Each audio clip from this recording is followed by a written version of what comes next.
I mean, money is great and all, but everybody asks for money.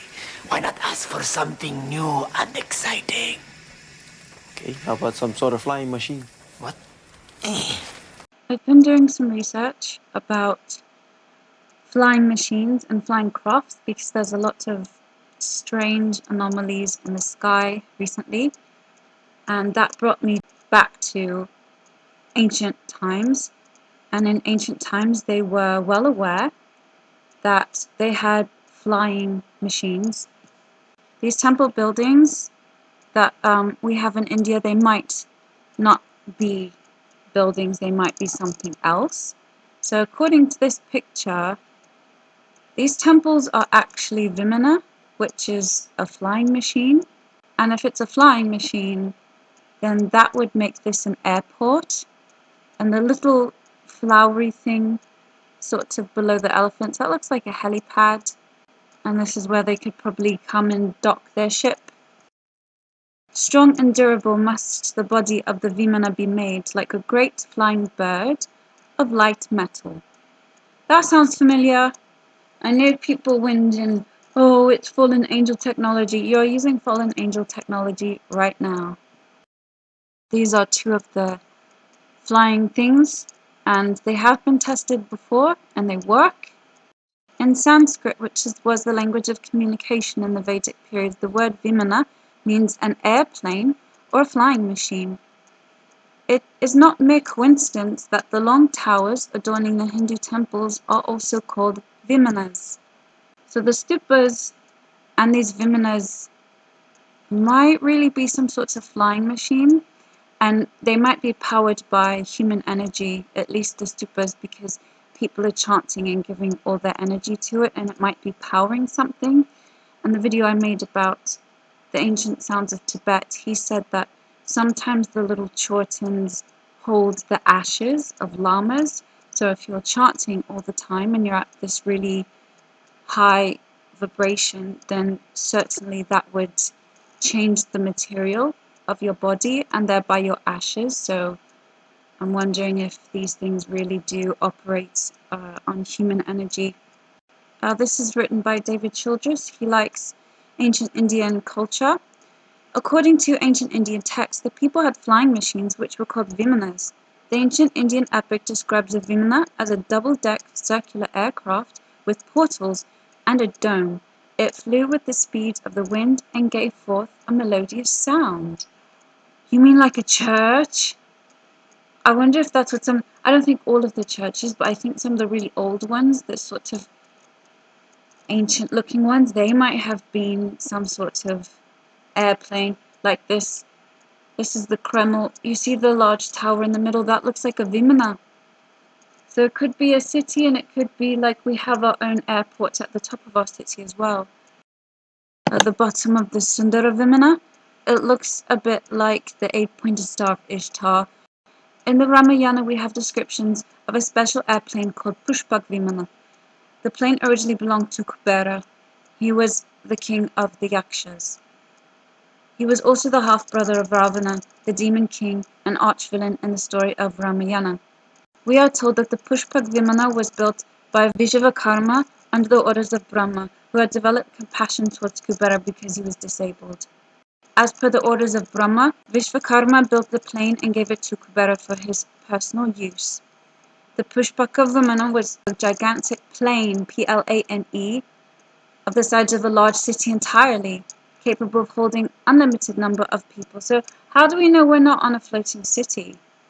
We could be on a giant floating. What about the city that appeared in those clouds in China about 4 years ago? They said, oh, it's Fata Morgana, it's a mirage. Is that how you have to say? What if it really is these things? It could be Project Bluebeam, or maybe Project Bluebeam was created to hide the fact that these things do exist and they've been here for a while. Unfortunately, sometime later, Ravana stole the ship from him and began using it for his own wicked ends. Vibhishana, who succeeded him as king, suggested Sri Ram use the plane to go to Ayodhya without losing further time. Sri Ram accepted the offer and was able to take his people and entire army in it. The plane was so big and accommodative that it had no dearth of space. The author of the epic gave a graphic description of the aerial view of the Earth as the plane traveled over the subcontinent on its way to Ayodhya.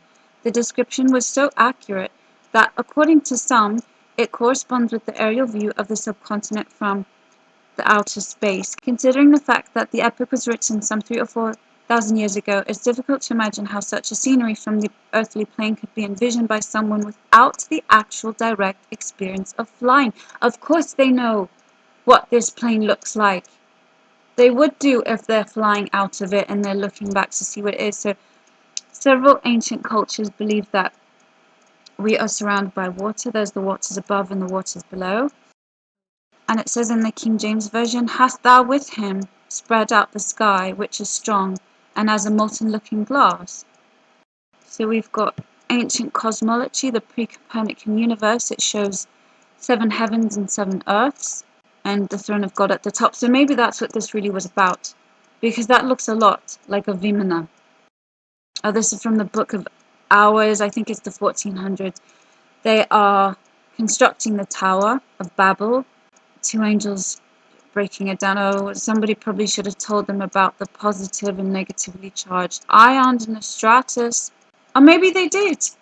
Maybe they did build that tower and crack through the dome, and that's how the Phoenicians got in. Because it doesn't say where in the water they came from. It says they came from the water, but the waters above us or the waters below us? Because I'm thinking that the stars in the sky might actually be entities. It doesn't make sense why people would do all these rituals for a glowing little light floating in the water up there.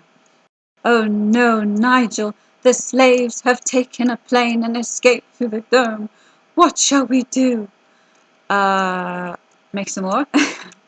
Is that where they get NCPs from? The Mahabharata also mentions the use of flying chariots powered by lightning, capable of flying long distances into the solar system and beyond. So the whole thing, my hovercraft is covered with eels, is electricity. It's probably an electricity eel. That's why you see all these statues and they're holding snakes, because I think it's plasma and the electricity. They were probably going on what they knew. So an electricity eel gives off electricity and it looks like a snake. Look at that. Snake goddess in the south of India. No head, just snakes, because it's pure energy. The ancient Hindus could navigate the air, and not only navigate it, but fight battles in it. This is also written by Childress. Another curious sign of an ancient nuclear war in India is a giant crater near Bombay. The Lonar crater is located 400 kilometers northeast of Bombay. Lonar is a place of obscurities, especially as the only meteoric crater formed in basaltic terrain. However, several strange things happen here.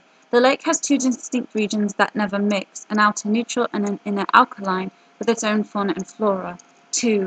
There's a perennial stream feeding the lake with water, but there seems to be no apparent outlet for the lake's water. It's also a big unsolved mystery where the water for the perennial stream comes from. Even in the driest months of May and June, the stream is perpetually flowing. Lonar generates questions and more questions. Well, if you see it as we have water above us and waters below us, and these entities were in a flying machine and they went that high up and hit the ground, the force and the velocity would have gone nearly into the earth, and so it hit the waters below us, and that's probably where the water's coming from. So it also shows on here NASA's Dragon also looks like a Vimana, and the front of CERN is also a Vimana. So I was watching a film last week called Continuum. It's about time travel. He goes back in time to meet Albert Einstein, and his time machine looks like a Vimana. That must be a coincidence somewhere. No, I don't think so. They're telling us. There's also Stargate Continuum, which would connect to traveling into different dimensions, which these Vimana can do. So that's also something to think about. If we don't start thinking about what's going on here, then we're just going to be dragged in any direction when they decide to throw a Psi up onto the chessboard. It's possible that these things are real and they are hiding the fact that it is.